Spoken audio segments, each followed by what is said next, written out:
భారతదేశం వ్యవసాయ ఆధారిత దేశం. దేశ ప్రజలు ఎక్కువగా వ్యవసాయం మీదే ఆధారపడి జీవిస్తున్నారు. దేశాభివృద్ధిలో కూడా వ్యవసాయం ఎంతో కీలకంగా మారింది. రైతన్నలకు సాగు భారం కాకూడదని కేంద్ర రాష్ట్ర ప్రభుత్వాలు ఆర్థిక సాయం అందిస్తూ అండగా నిలుస్తున్నాయి. అయినప్పటికీ వాతావరణంలో చోటు చేసుకుంటున్న మార్పుల వల్ల పంటలకు అనేక చీడపీడలు అంటుకుంటున్నాయి. దీంతో పంట దిగుబడులు తగ్గిపోతున్నాయి. ఈ ప్రభావం దేశ ఆహార భద్రతపై పడుతోంది. దీన్ని అధిగమించేందుకు వ్యవసాయ సాగులో ఆధునిక పద్ధతులను ప్రవేశపెడుతున్నారు. నూతన రకాల వంగడాలను అభివృద్ధి చేసి పంట ఉత్పత్తులను పెంచేందుకు కృషి చేస్తున్నారు. అంతేకాకుండా సాగు వ్యయాలను తగ్గించేందుకు యాంత్రీకరణ పెంచాలని వ్యవసాయ రంగ నిపుణులు కూడా సూచిస్తున్నారు. వ్యవసాయ రంగాన్ని లాభదాయకంగా మలిచేందుకు పలు దేశాలు పరిశోధనలు చేస్తున్నాయి. టెక్నాలజీలో వచ్చిన విప్లవాత్మక మార్పులతో వ్యవసాయ సాగులో వినియోగించే యంత్ర పరికరాలు అందుబాటులోకి తెస్తున్నారు.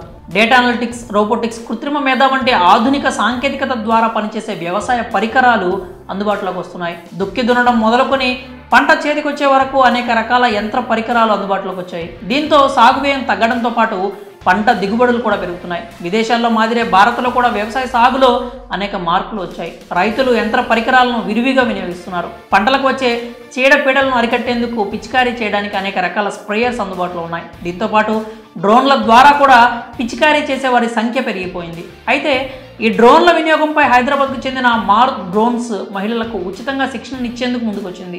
కేవలం 2 వారాల్లోనే శిక్షణను పూర్తి చేసుకోవచ్చు. అనంతరం డ్రోన్ ఫ్లయింగ్ చేస్తూ నెలకు 40,000 రూపాయల పైన సంపాదించుకోవచ్చు. ఇటీవలే ఈ సంస్థ వ్యవసాయంలో వినియోగించే డ్రోన్లను తయారు చేసేందుకు DGCA నుంచి అనుమతులు పొందింది. మారుత్ డ్రోన్స్ తయారు చేసిన AG365S కిసాన్ డ్రోన్ ద్వారా మరింత మందికి డ్రోన్ ఫ్లయింగ్లో శిక్షణ అందించేందుకు సన్నాహాలు చేస్తోంది. డ్రోన్స్ ద్వారా ఉపాధి పొందాలనుకునే సర్వీస్ ప్రొవైడర్లకు, రైతులతో పాటు స్వయంగా ఉపాధి పొందాలనుకునే మహిళలకు 2 వారాల్లోనే డ్రోన్ లైసెన్సులు అందజేస్తోంది. దీంతో పంట పొలాల్లో మందు పిచికారీ సులభతరం అవుతుంది. రైతులకు పొలాల వద్దే శిక్షణ అందిస్తున్నట్లు కంపెనీ వ్యవస్థాపకులు ప్రేమ్ కుమార్ వెల్లడించారు. మహిళా రైతులకు 2 వారాల పాటు శిక్షణ ఇస్తున్నట్లు ఆయన తెలిపారు.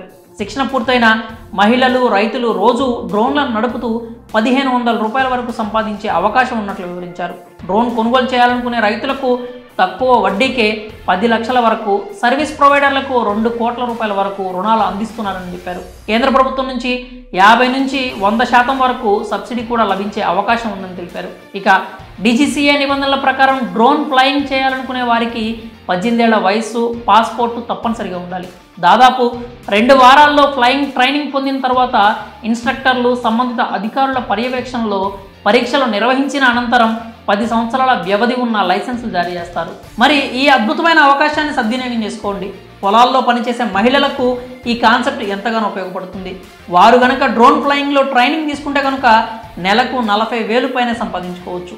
ఈ విషయాన్ని వీలైనంత ఎక్కువ మందికి షేర్ చేసి వారు ఆర్థికంగా బలోపేతం అయ్యేలా వారికి సహాయపడండి. అలాగే ట్రైనింగ్ ఇచ్చి రోజుకు 1,500 రూపాయలు సంపాదించుకునే అవకాశం కల్పిస్తున్న మారుత్ డ్రోన్స్ సంస్థపై మీ అభిప్రాయాలు ఏంటో కామెంట్స్ రూపంలో తెలియజేయండి.